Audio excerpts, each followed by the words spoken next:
The truth is, I am not very happy with this convention business. The day of the liar, the demagogue, and the silly is on. So said President William Howard Taft. What happens when a party reaches a convention without a decision? How does a brokered convention work? I'll look at a few past political conventions that were brokered or seriously contested, maybe instructed to understand what could occur.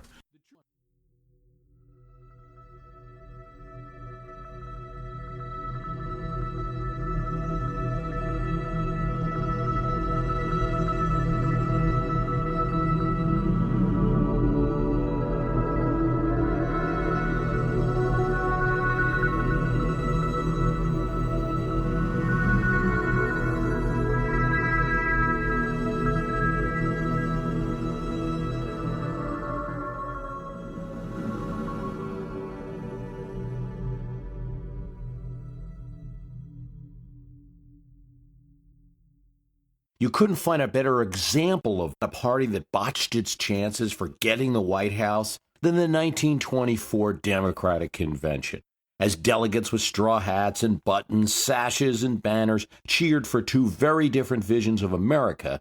The party's chances melted in the hot New York City July, hurling jeers and insults at each other, conducting ballot after ballot after ballot, 103 in all, over 9 days. The Democratic Party of 1924 demonstrated one thing to the nation. They couldn't make a decision. Worse, it was all broadcast on the relatively new medium of radio. A debacle, Time magazine said. Yet, not everyone was displeased. From the White House, one eager radio listener was tuning in. President Calvin Coolidge, no doubt pleased that his opposition was melting away. The owners of Madison Square Garden in New York City had made the party a great offer, free use of the hall if they could sell food and drink to the 1,098 delegates coming from all over the nation. The Garden then as now held prize fights and, very often, the circus. This was an ironic twist not lost on commentators as the convention would drag on over the 9 days.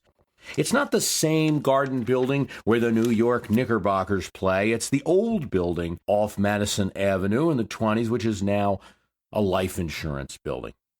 History can be like a Matlock episode. We know how it's going to end, but the fun is how we get there.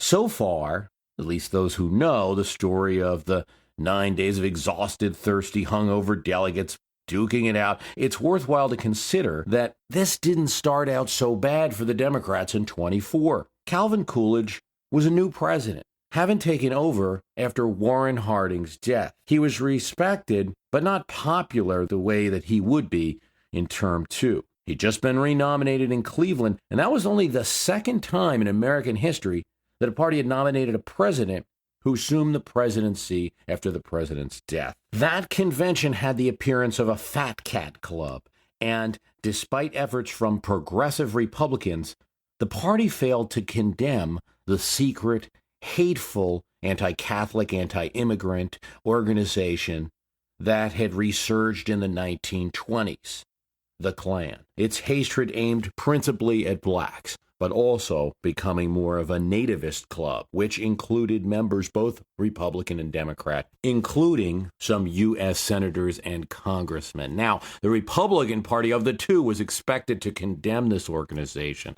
but they failed to have the votes at their convention.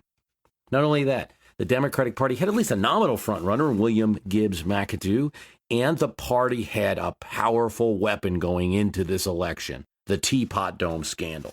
It's complex, but it comes down to this. For a bribe, a member of the Harding cabinet sold oil reserves of the Navy to a businessman who drained the U.S. government of these oil reserves. During the Harding administration, the Interior Secretary, Albert Fall, had, after taking a bribe from oilman Ed Doheny and Henry Sinclair, allowed Sinclair and Doheny to take advantage of government leases, which were adjacent to the Navy's oil reserves in Teapot Dome, Wyoming, and also in California.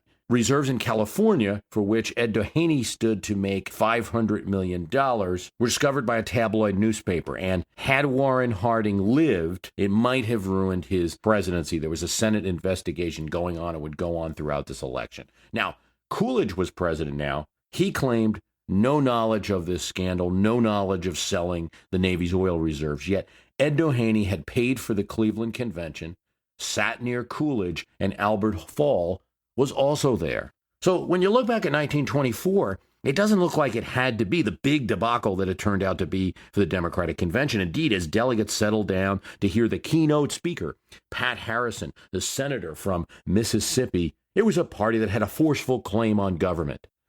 Senator Thomas Walsh of Montana was leading the Senate investigation. It was a bipartisan investigation, Republican, progressives, and Democrats together investigating the matter. He had a great reputation. He was beyond reproach. Several times they offered to make him the presidential candidate or the vice presidential candidate. He wasn't interested. Convention Chair Walsh gavels the body to order. The delegates quiet as Pat Harrison speaks. 48 years ago in St. Louis, our party met. There was corruption in our government. And there is a Saturntilla of corruption now. Harrison was drawing a line between Grover Cleveland's presidency and the 19th century Democratic Party and their contribution to civil service reform. Mr. Chairman, as your investigation has demonstrated, oil has become the open sesame of power and granted admission to the robber's cave. We can hear the sweet, reasonable voice of Old Hickory from the Blue Ridge Mountains or Monticello or St. Albans, where our beloved Woodrow Wilson lies, urging us to act. Delegates led by the Mississippi delegation cheered. High ground was claimed. Oil was the issue, and Harrison made no secret and didn't neglect to mention that Doheny had used his oil money to back the Republicans in the recent Cleveland Convention. When the next day the first ballot was cast, it seemed like McAdoo's to win. He had 431 delegates. There was 1,098 delegates. You needed two-thirds. The governor of New York, Al Smith, had just over 200. Nobody else had anything close. Convention watchers knew it was common to hold back some support by the frontrunner in order to show off in future ballots and scare away the rest of the opponents. McAdoo probably had more than this 431. He had a tie to the previous president. He had federal government experience. He had overseen the creation of the Federal Reserve System and was on many of the war boards during World War I. He had the support of Southerners and Westerners in the Democratic Party, and he had something else: money. A lot of it that he had earned as a corporate lawyer. Yet it is how McAdoo got that support and how he got that money that would lead to his problems. Earlier in the year, he had admitted, when Ed Doheny had asserted, that he was his attorney for a time. The Democratic nominee, now the lawyer for the oilmen who took the oil from Teapot Dome? Little problem there. And there was another issue. McAdoo had not sought, but he had refused to condemn support from delegates tied to the Ku Klux Klan, because most of the states supporting him had a healthy Klan presence. As McAdoo arrived in New York to his room in the Vanderbilt Hotel like a conquering Caesar, his train parade had already been from Chicago to D.C. to Baltimore with little stops along the way. The front runner arriving, papers in New York were blaring headlines about McAdoo's Klan connections. What was going on here? A party with a stellar issue handed to them, a party who had owned the government for most of the teens, now had no one to run, perhaps, a weak field election. 1924, a term borrowed from horse races, of course. We always look at politics as horse races, probably wrongly. It means a field of no good horses, a party in factions with no authority figures. In 1924, Woodrow Wilson was no longer alive, and he was the last Democratic president. VP Thomas Marshall was not active, was giving up on politics, and vice presidents were not thought much of in that time anyway. William Jennings Bryan, the former keymaker of the Democratic Party, had now lost 3 times. That left a lot of little guys. The Wilson former cabinet was a place where many of the nominees perhaps could be found. Newton Baker, the Secretary of War under Wilson, Josepha Daniels, the Navy Secretary under Wilson, they both got a few votes. The party's previous nominee in the last election, 1920, James Cox, the former governor of Ohio, he got a few votes, but all of them were mediocre. That left the leaders of the two factions, urban and rural, the highest-ranking member of Wilson's former cabinet, and the governor of the largest state controlled by Democrats, to duke it out. McAdoo's name was put in nomination, and cheers erupted. This is one of those old-style conventions, not unlike the circus Madison Square Garden would host. Cornets blared, an opera singer was carried by members of the California delegation and led the demonstration for McAdoo, which lasted 55 minutes. Perhaps, as happened in many conventions, this would trigger a steamroller effect, and it would all be over. Then, the state of Connecticut was called. Connecticut yields to the great state of New York. Here is where, perhaps to our ears, the most significant event of this convention occurred, at least for us looking back at it today. Franklin Roosevelt was wheeled to the convention area, but he could only walk to the podium. As the hall quieted, they could see Franklin Roosevelt. This was their vice presidential nominee from 4 years earlier, walking forward on crutches, stricken by polio. This was his first appearance since he had been vice presidential candidate. The delegates didn't know it, but he had spent most of the time in between then and now at his home with his wife and mother. When Al Smith called on Roosevelt and asked him to put his name in nomination, it was Eleanor, Roosevelt's wife, that convinced him to do it. With no use of his legs. He was kind of new to this, but he had to use his upper body strength, which was formidable, to propel him forward. This was a moment in time, if there ever was one. If Roosevelt slipped, if he fell, he would have been a laughingstock, not fit for politics anymore. History might have been very different. But he didn't trip, and he wasn't a laughingstock. Though Time magazine referenced his arrival by wheelchair and the crutches, they reported that he showed no signs of his recent sickness and had all the vigor of his youth. He called Smith the happy warrior and placed his name in nomination. Well, you have to remember, this is Governor Al Smith's home city. It's not the first time in American history a presidential candidate has taken advantage of that fact. He packed the hall with New Yorkers, not on the delegate floor, they're not allowed there, but up in the balconies and everywhere else around Madison Square Garden. New York City police were controlling who went in and who went out. And when Al Smith's name was placed in nomination, there was yelling, there was howling. It lasted 73 minutes.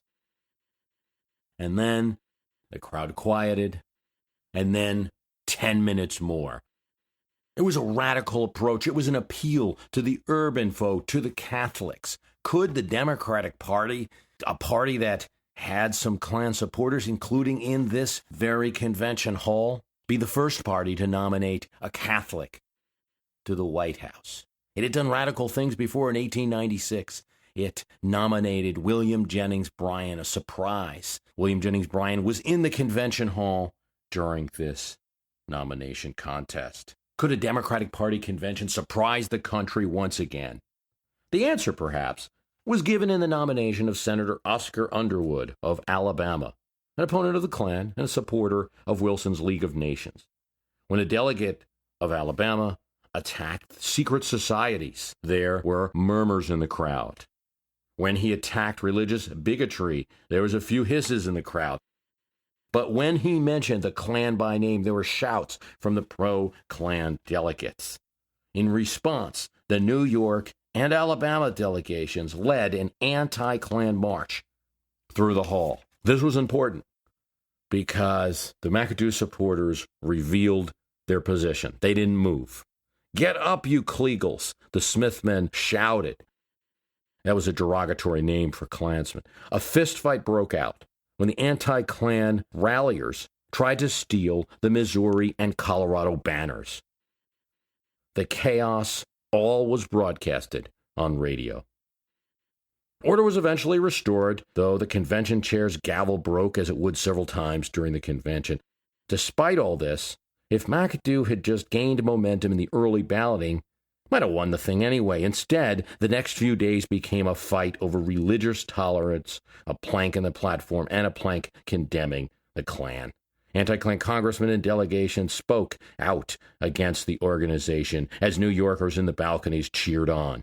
When McAdoo supporters shouted back, shouted about Smith's support of saloons, verbal sparring got started, demonstrations and counter-demonstrations. More ballots were held, usually with the same result, McAdoo not getting any more than that 430. He led, but not by enough. Kansas at one point switched to McAdoo, but then New Jersey switched to Smith, which put the thing right back where everyone was by 50 ballots and several days.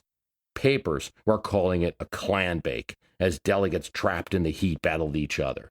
McAdoo delegates asked to relocate the convention to Kansas City. That motion failed. There was a motion to turn off the radio. That never got any traction. Probably would have been a good idea. But a motion to condemn the Klan, which had failed in the Republican Party, now also failed in the Democratic convention. Roll calls take a long time, and motions to adjourn were contested by both sides in many cases. So as the days were stretching, ballots were going to 2 or 3 in the morning, day 6 and day 7. The delegates from the South and the West were getting tired of paying for New York City hotels and New York City meals. The coverage in the newspaper was no longer about Smith or no longer about McAdoo. It was about how sad the spectacle was. Radio listeners found it amusing.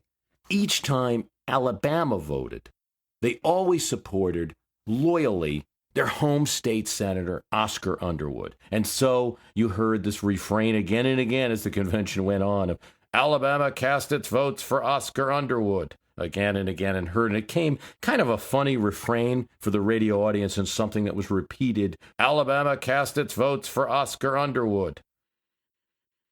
By day 8, ballot 100, in the wee hours, both McAdoo and Smith realized it was futile and dropped out. At this point, the nominee from the last convention, James Cox, flew in after listening on the radio and hearing how sad the events were for the party, tried to broker a deal. Some of the McAdoo delegates started going to John W. Davis. Davis was pretty much an unknown Wall Street lawyer. That's kind of the way he's described now. He had been the ambassador to Great Britain, and he had been the Solicitor General for the Wilson administration. But how often do you nominate a Solicitor General for President of the United States? But indeed, that was the only nominee that the Smith people could agree on, the McAdoo people could agree on, William Jennings Bryan could agree on. John W. Davis of West Virginia became the party nominee for president after 103 ballots. Charles Bryan, the governor of Nebraska, and the brother of the great commoner himself, became vice presidential nominee. Davis thanked the delegates for their supreme vitality, the understatement of the year according to Time. No convention has ever repeated this spectacle. There's been fights. They've been settled in the first few days, usually well before the convention begins in most elections. 1924 led to a crushing defeat for the party.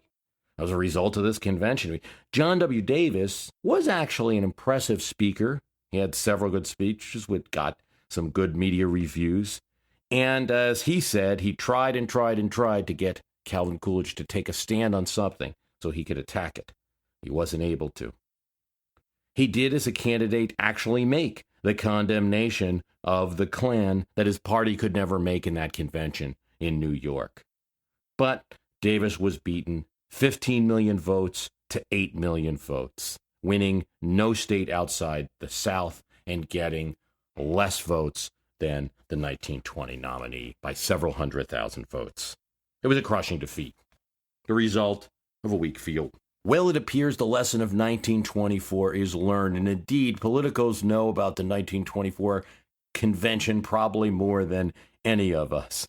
So to find a 1924-like convention, we have to look In the past, when Republicans met in Chicago in 1884, they faced a problem. Who wanted the nomination for president? Though they had 6 wins in a row as a party, Republicans were winning all of these presidential elections then. 1884 looked bad. James Blaine, former Speaker of the House, was a contender. He made clear, "I neither desire nor expect the nomination." Spend no money, he told supporters. Blaine was not well liked by New York Republicans for his role in a railroad scandal. "I can't win New York," he said. He suggested General William Tecumseh Sherman, hero of the Civil War. But Sherman said, "I will not in any event entertain or accept the nomination for reasons personal to myself." His brother John, maybe? John Sherman was a senator from Ohio. "I will take a nomination, but I won't scheme for it," he said. "The chances are for the Democrats, but for their proverbial blundering." He tried to actually get his brother, William Sherman, to reconsider. But again, the former General Sherman said, "I would not for $1 million subject my family to this ordeal."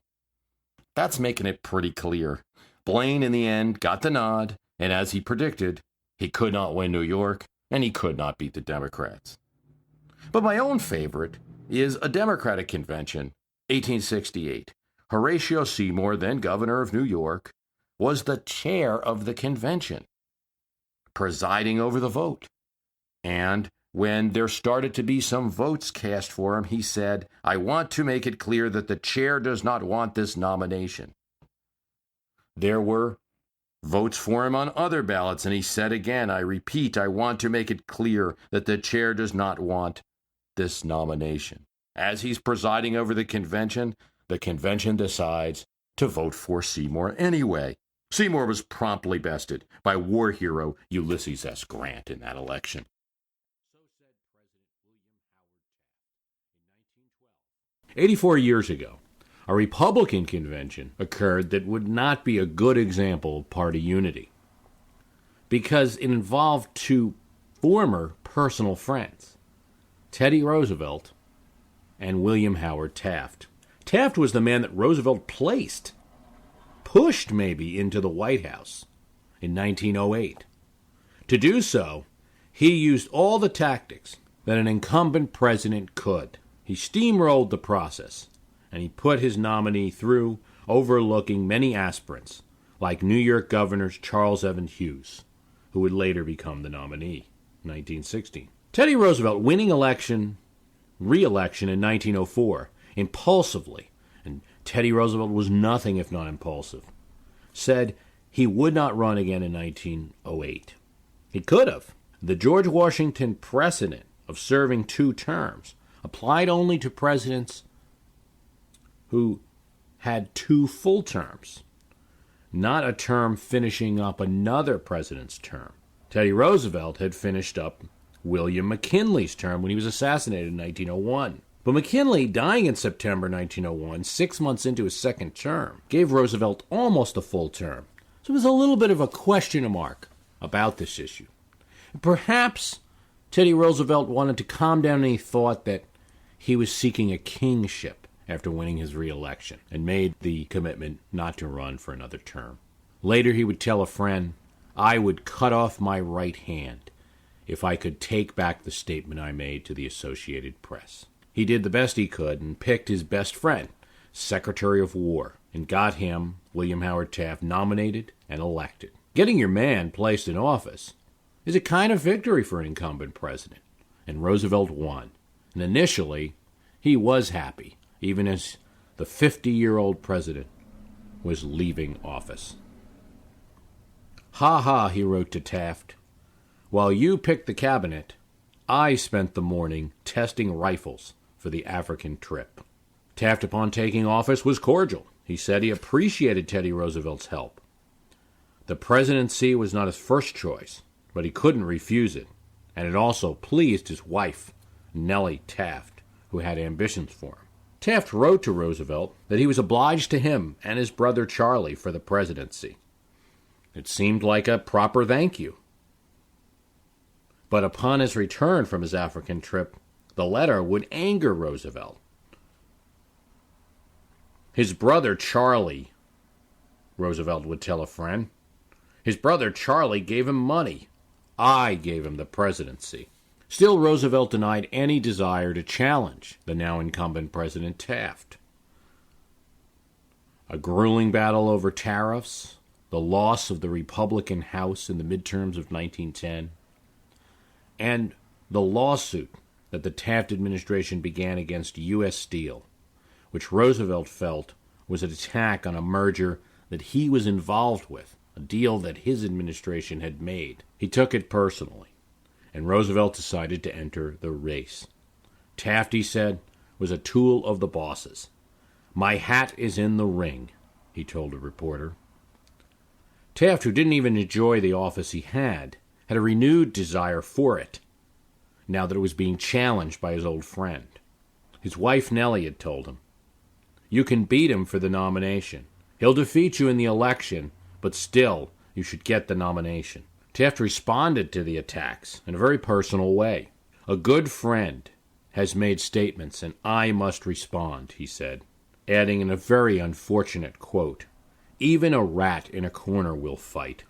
Comparing a sitting incumbent president and oneself to a cornered rat was not the high point of Taft's political career, and not the high point of presidential oratory. Roosevelt had enormous popularity, many friends, having participated in conventions in 1900, 1904, and 1908.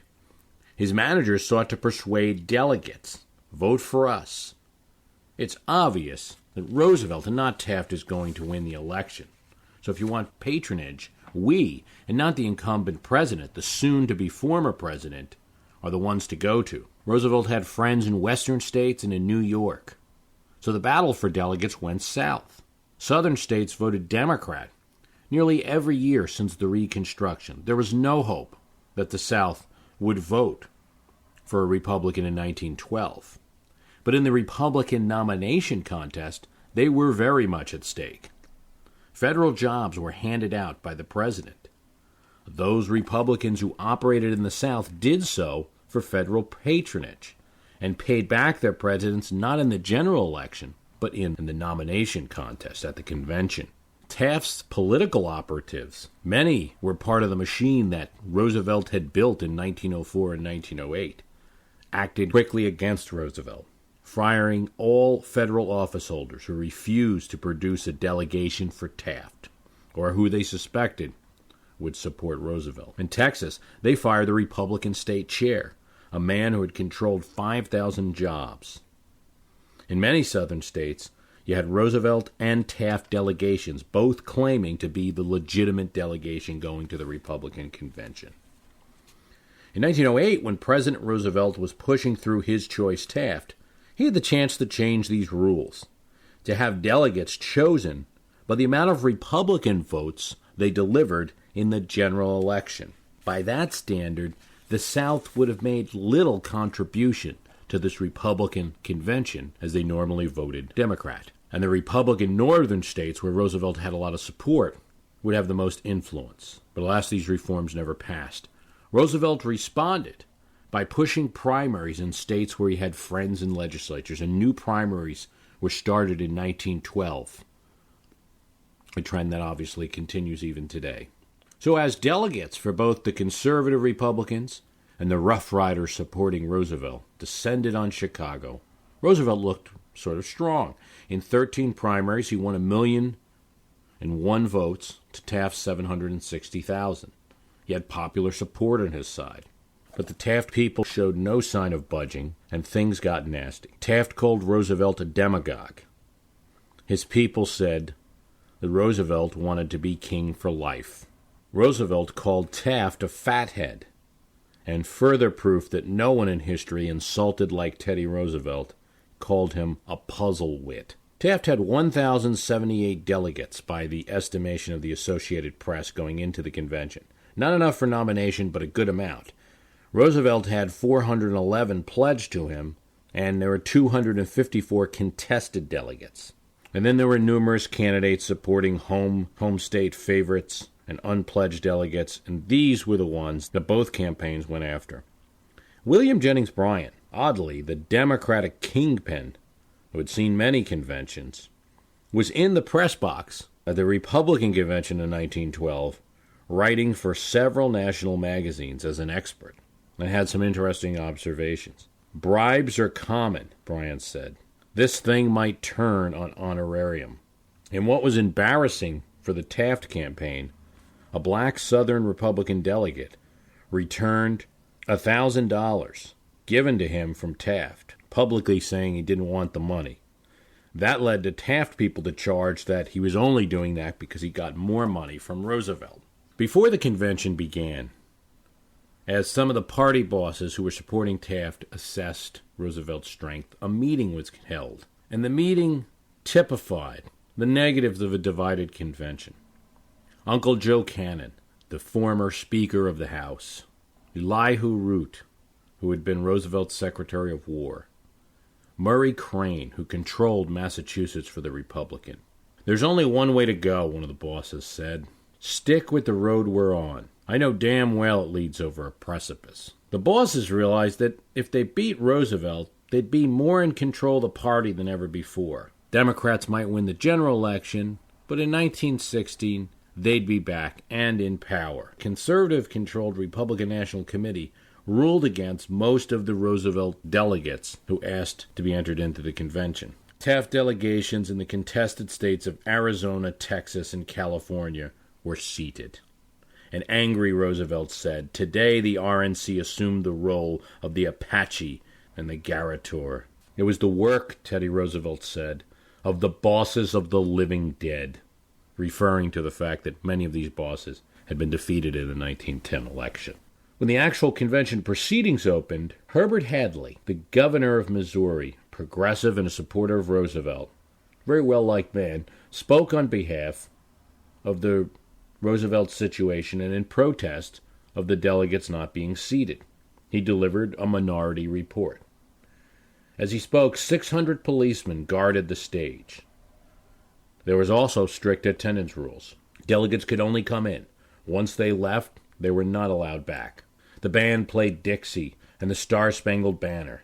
There were shouts and calls for Roosevelt, spontaneous demonstrations. Some shouts for Taft, though not as loud. This convention was not on television and not on radio, though listening on a telephone line to the White House, President Taft could hear the proceedings. The first battle of the convention was for who would be the temporary chair. Roosevelt had a plan that he would go with an ally of Robert La Follette of Wisconsin. Robert La Follette was a progressive, as Roosevelt had the mantle that Roosevelt had taken as president. But La Follette didn't like Roosevelt and had no interest in helping him out. Roosevelt figured by picking an ally of La Follette's, he could win this convention battle. Roosevelt would control the chair, and the chair has power to recognize who gets to talk, who gets heard, when the meeting ends, and to rule on points of order. Very powerful position in a contested convention. But in doing so, in choosing a La Follette ally, Roosevelt had one problem. He did not ask La Follette. La Follette had no love for Roosevelt. He felt he was the true progressive, and Roosevelt the usurper. He threatened to punish anyone who voted for his own man McGovern. The result was that the Wisconsin delegation was divided. Many of the delegates wanted to vote for Roosevelt's choice for McGovern, but didn't want to get punished by Robert La Follette, who was a very powerful man in Wisconsin politics when they got home. The result was that Taft's candidate, Elihu Root, was elected 558 to 551. Very close vote. A convention is a splendid place to study human nature, William Jennings Bryant wrote, again as a journalist. Man in a crowd is a very different creature from man acting alone. Bryant had learned that as a 36-year-old when he took the nomination of his party. And as a 65-year-old, he would learn it again when he would face his political downfall at a convention. After a first close ballot, there was talk of a compromise. Dark horses, Charles Evans Hughes, or even Herbert Hadley, who had made the minority report supporting the Roosevelt position, but who had friends in the Taft people too. Hadley discussed the situation with Teddy Roosevelt, that he was being asked to be a dark horse candidate. Roosevelt didn't say yes or no, but Hadley came out feeling that Roosevelt wouldn't be happy with him running. This might have been too bad. From all reports, Hadley was popular, progressive, just very well respected in Missouri politics, later became a university president, might have been a great president. With the convention so close, a group of delegates pledged to Taft went to a pro-Roosevelt columnist, O.K. Davis, and asked for him to messenger a deal. They would give Roosevelt the nomination for some patronage. But Roosevelt, to the surprise of O.K. Davis and many of his supporters, refused to take it. He would not deal with a convention which had not seated his delegates and overruled him in the committee. He had made too many statements in the press attacking the convention, and he was personally hurt. There was talk of the Roosevelt people bolting the convention. After releasing a statement from a Roosevelt spokesperson attacking the convention and its proceedings, it was decided that the Roosevelt people would stay and sit quietly in protest of the convention. But many Roosevelt delegates left, and so Taft was able to secure the nomination. Later, many of the delegates in that convention who supported Roosevelt went to the Orchestra Hall in Chicago, met there, decided to form a progressive party which would contest the election and cost Taft and the Republican Party the presidency. You wouldn't think that the candidate that emerged from this Democratic convention of the past would ever have been a great president, not by the way that he was received by the newspapers and other delegates. A slippery opportunist, one newspaper said about the party's nominee. A kangaroo ticket, a Democratic delegate said. God's greatest gift for the Republican Party, a GOP politician said. A shifter and an intellectual dodger, said another paper. Still another paper simply said the nomination was bought. It might be a surprise to learn that Franklin Roosevelt was the candidate that those newspapers and delegates were speaking of, as he emerged from an eventful Democratic convention of 1932. Roosevelt, who was the cousin of the former president, and who was the vice presidential candidate in 1920, who was struck with polio, and engaged in a struggle with that disease through most of the 20s as it paralyzed the lower part of his body, forcing him to build up his upper body strength and learn to walk with the help of braces. Dreadful as the disease was, it turned out that it might have been somewhat well-timed for FDR's passion, which was politics. He kind of sat out most of the 1920s, which was a disastrous time for Democrats. And he went down to Warm Spring, Georgia, and built political connections in that state, a state whose delegation would be ironclad for him in 1932. As Franklin built up his strength and learned to walk, Governor Al Smith of New York encouraged him to give the keynote speech at the 1928 Democratic Convention. He then encouraged him to run for governor in 1928. Al Smith lost the presidential election. Franklin won the governorship, and the two soon became rivals. Smith's loss scared many Democrats. It was almost impossible for him to win the nomination again after having lost the general election in 28. But he could hope to be a dark horse at the convention if no one else was selected. Meanwhile, Franklin Roosevelt, backed by Jim Farley and Lewis Howe, had made friends in many states.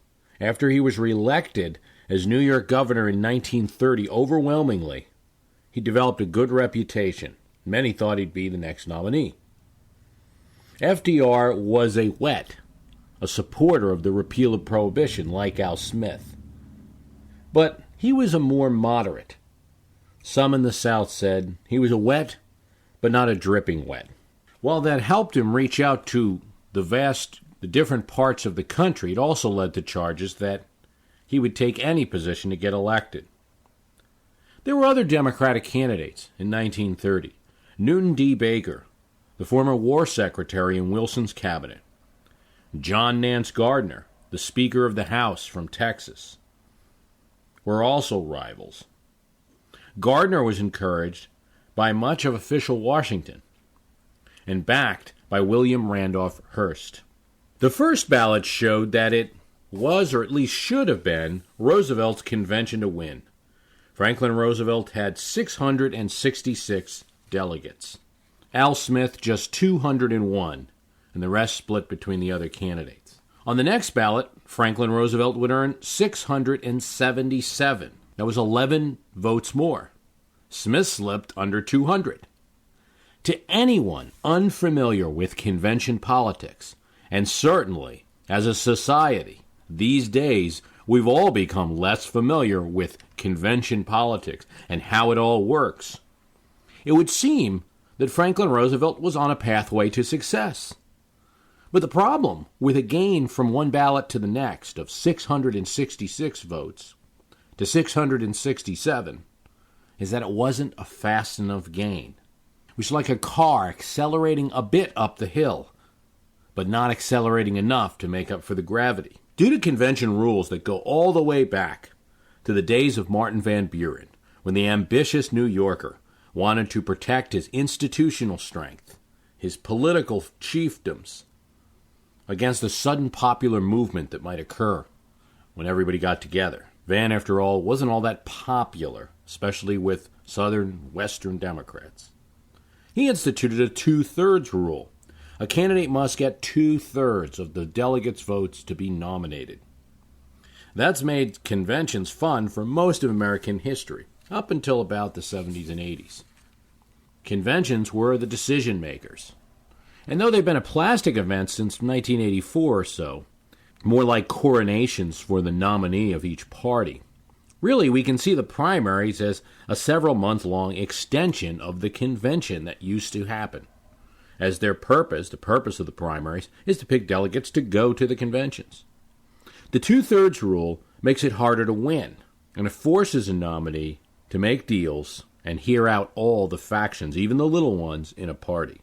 For Franklin Roosevelt, a gain of only about 10 delegates after two ballots meant that Mississippi, Iowa, Alabama, all these delegations were making noises about jumping ship.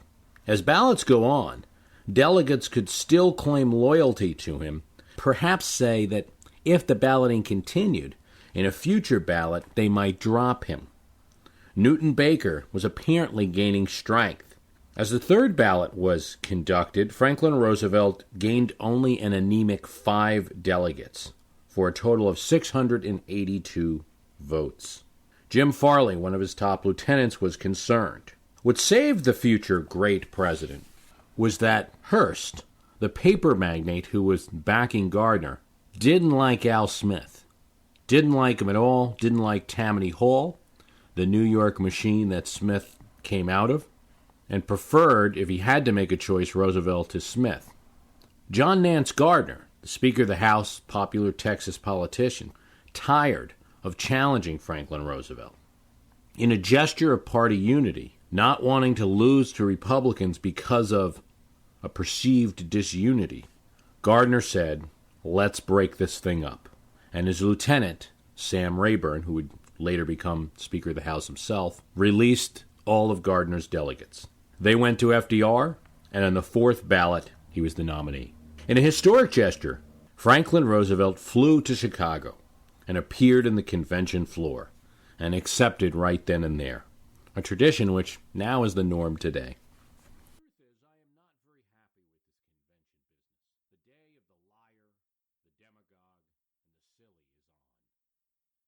We may look to the Republican Convention of 1920. With Teddy Roosevelt dead, many candidates sought the nomination.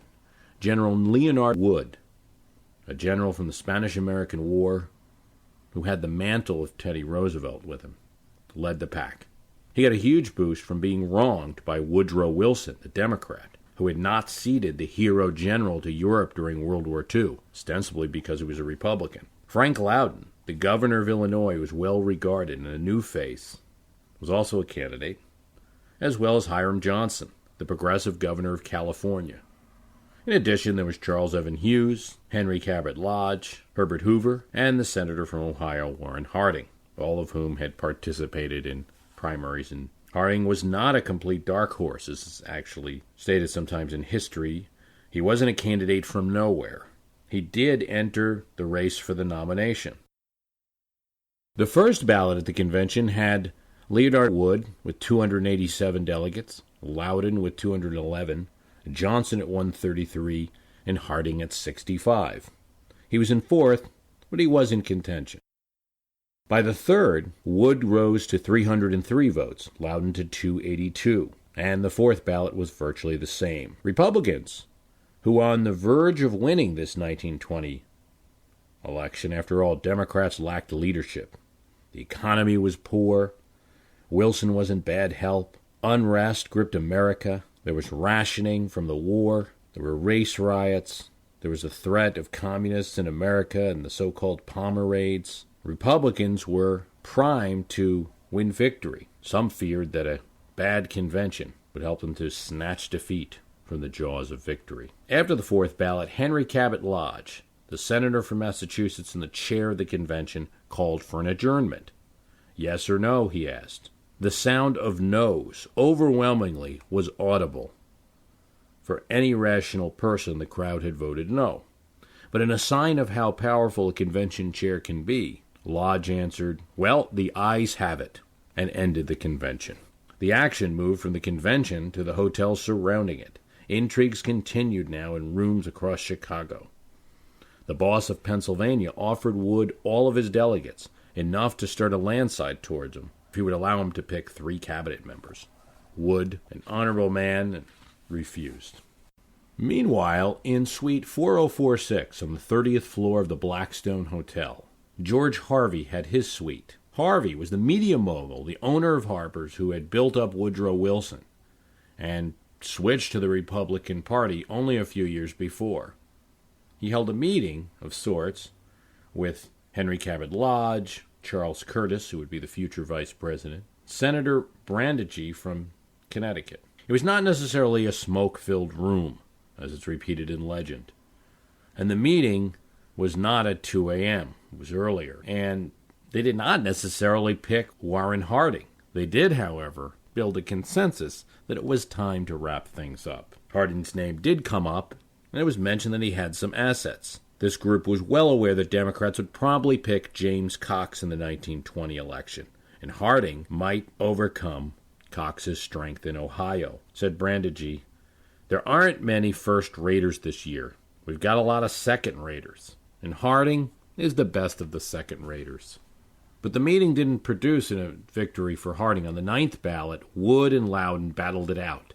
It was on the next ballot, the 10th ballot, where Harding prevailed. Harvey later spread the story of his smoke-filled room at 2 a.m. to a friendly reporter to increase his image as a kingmaker. For his part, Harvey said, "Harding was nominated because it was opposed by the least folks, and people wanted to go home. It was an endorsement that would sum up the president that Warren Harding would become.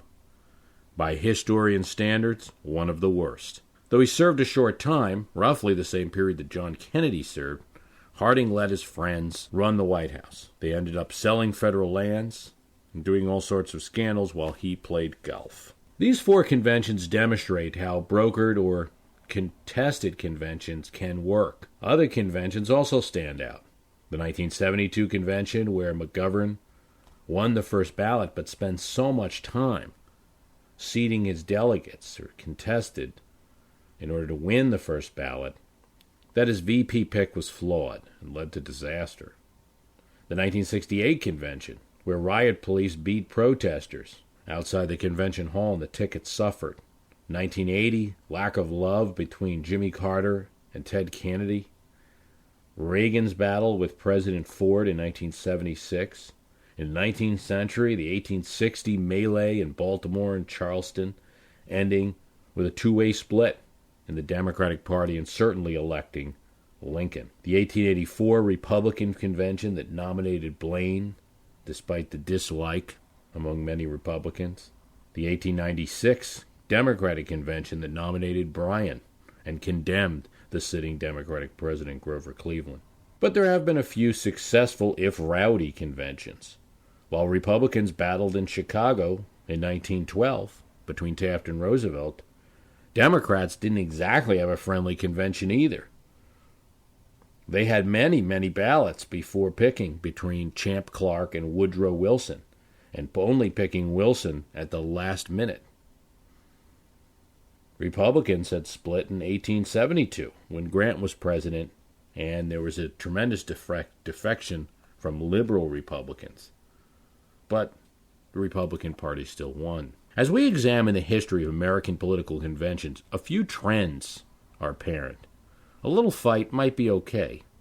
The wounds of 1932 and the 1920 convention did not prevent the nominees from winning. In fact, given the plastic conventions of 1988, 1992, 1996, one might be tempted to ask if the situation hasn't reversed now.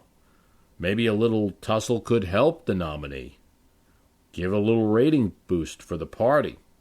A little advertising. But like a long-forgotten disease, the memory of the 1912 Republican Convention and the 1924 Democratic Convention should weigh heavy on the minds of those who think that an all-out fight might be a good thing if two candidates cannot be brought together to come to some kind of compromise. The fight can be broken only by a third party. Who will be the John Nance Gardner, the James Cox, or the George Harvey that will, for the good of the party and for their own image as a kingmaker perhaps, intervene? Failing a good Samaritan who can work out something between the two candidates, the only possibility is that both candidates will agree to give up and settle on a dark horse. Is not a great way to pick a candidate, and certainly not a president.